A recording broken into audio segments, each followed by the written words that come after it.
Question is the bill be now read the second time. The honourable member for Nelson.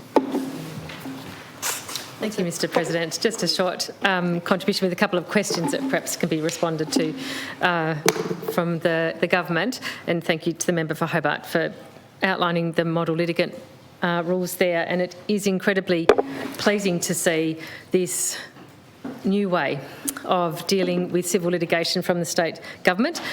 It's an interesting example actually of a reform that was brought in during the passage of the Commission of Inquiry in response to evidence and clear issues that were being raised in that context and put into place by the government during the course of the Commission.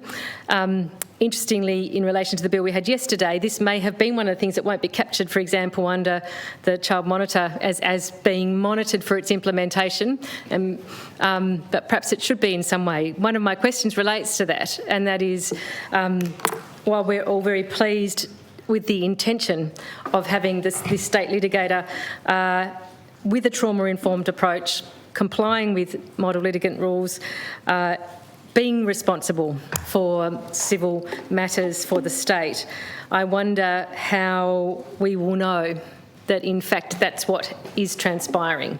Is there any mechanism that we will be assessing or monitoring that over time?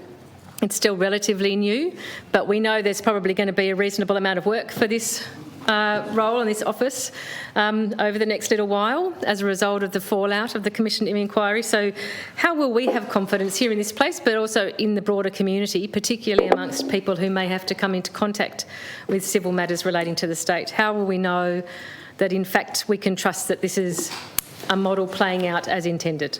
I'd appreciate an answer on that. And I'll put another question now, which could be put during committee stage, but I'll put it now because it's probably a broader issue around oversight as well in relation to the state litigator. And these questions actually come from the member for Elwick, who's not able to put them herself directly here yet, not having made an inaugural address. Won't be long. Won't be long. Won't be long. So I'm going to take the liberty of putting them on her behalf and also add my interest to the answers.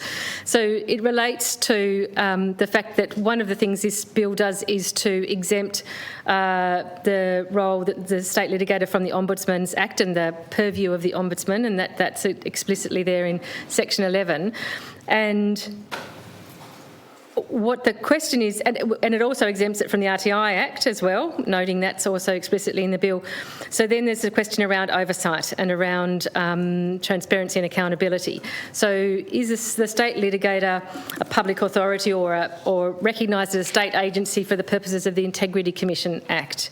And is there therefore the oversight mechanism available through the Integrity Commission for this role in this office?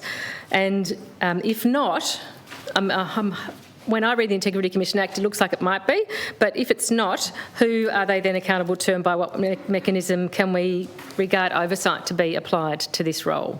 So those are the areas of question that I had in relation to the bill, and the member for Elwick had in relation to the bill there, and I thank her for that. They're always important to ask about oversight and about accountability in this place. It's a point of focus, I think, for this House. Other than that, pleased to see the bill, pleased to see that we're formalising the arrangements that were put in place administratively within the department last year. So I support the bill, certainly.